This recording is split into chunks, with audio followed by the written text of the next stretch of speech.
Well, top of the morning to ya. Happy St. Patrick's Day. I'm not wearing green because it's a cold day today and I don't have a green sweater. So what I want to talk about today is, where is Nancy Guthrie? And what I think happened from a psychological perspective. Okay, hello, I'm Leslie Wood, licensed mental health counselor, and this is Minnie. She likes to sit on my lap while I duty, don't you? Okay, so, and that's Mary. She likes to bark. My neighbor is painting next door, so yeah, she's barking. Mary, can you stop doing that? See, nothing. Okay, come on. All right, where is Nancy? This is just my opinion, my perspective on the whole thing, what I think happened, and the type of person I think is capable of doing this. I believe that it was never a burglary because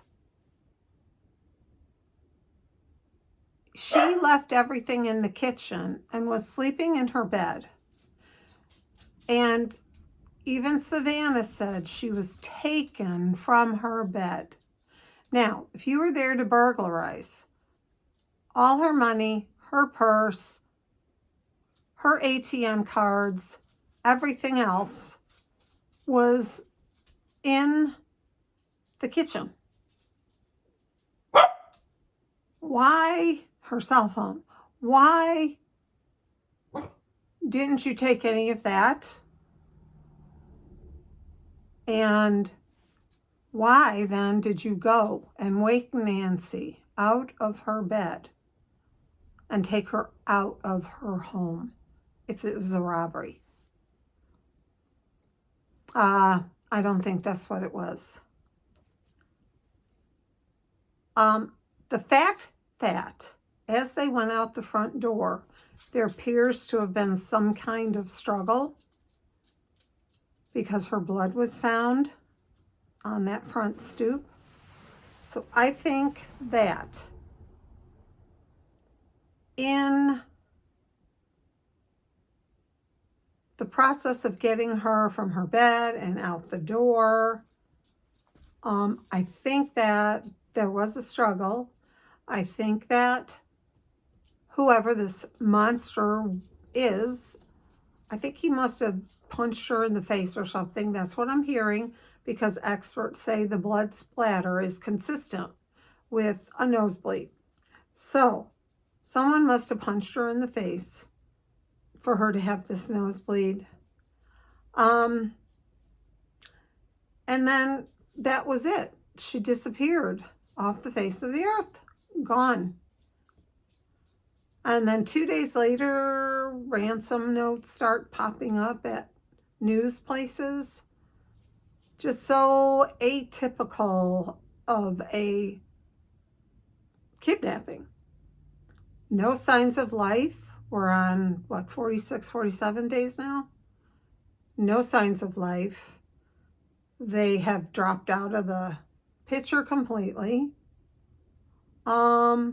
And I just can't imagine whoever took her keeping her chained up somewhere and giving her a little bit of food here and there and water for 46, 47 days. No, that wouldn't. And she, having medical issues, has to probably eat certain foods. I know I do. So I don't think it looks good for Nancy's survival.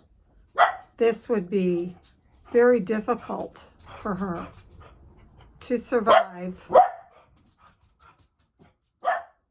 46, 47 days. Mary, stop it. Come here. I hear you. I just think that's highly unlikely. 84-year-old woman has to have certain foods. She had certain medications she needed to have. And let me get the dog because I know that bothers you. All right, Mary, come on. Come on, come on. You're just going to cause a fuss, aren't you?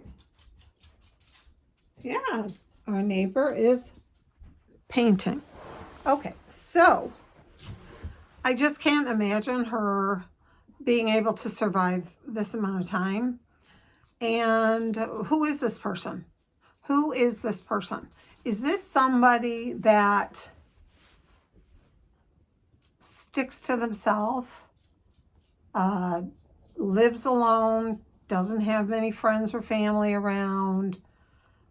Because that would have to be the situation if this person were to keep her. They would have to keep her in their home and provide her with food. So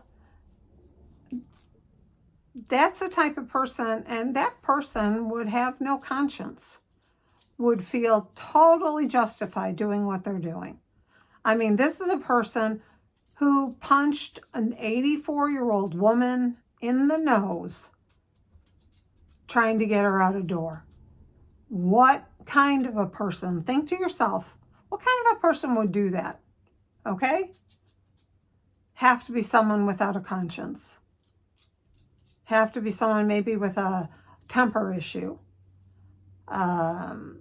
Somebody who did it not for money or fame, but did it for his own personal reasons. And I think that he's gotten what he wanted.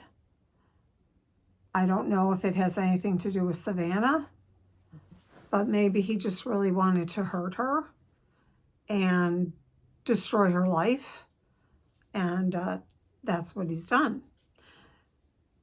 I would suspect within the first hours that Nancy was no longer with us and possibly in all that sand in the desert, buried somewhere.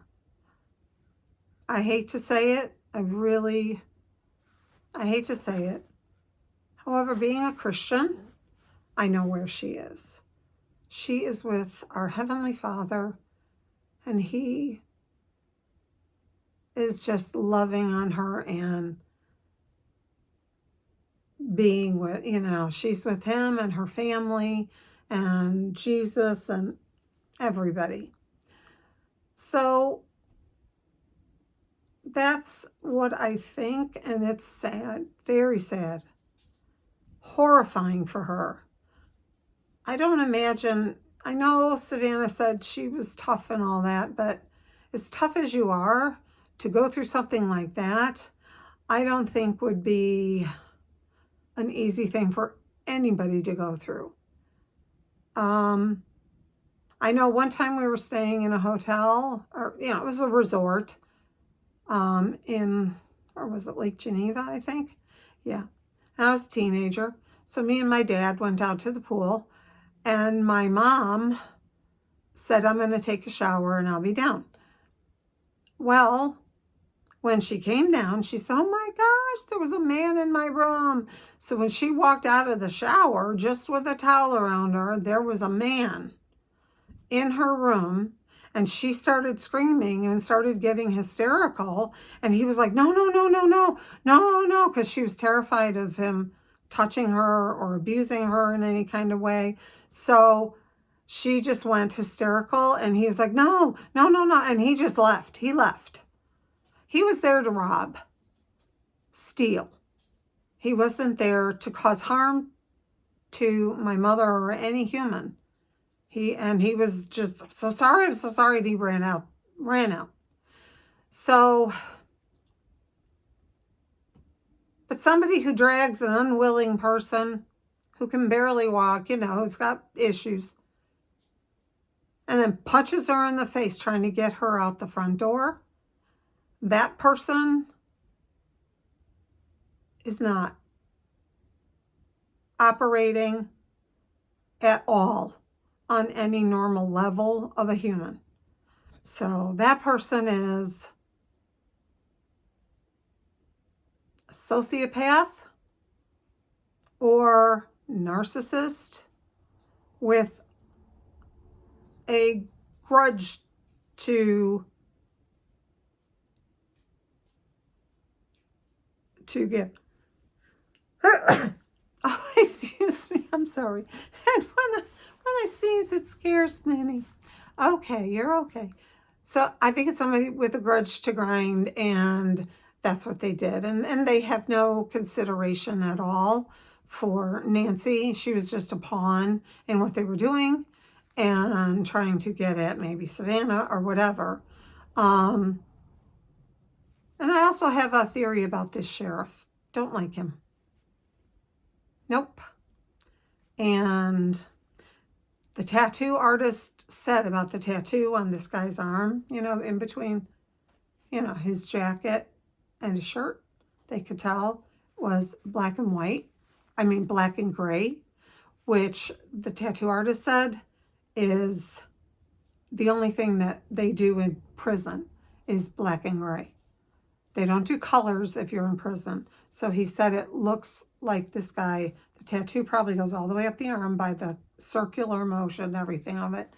And he said that this was probably a con. So I have theories on that too.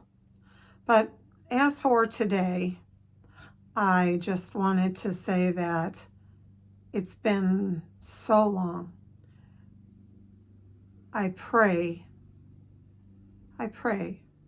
for Savannah, for Annie, and her family, both their families, that God will at least let them have a conclusion.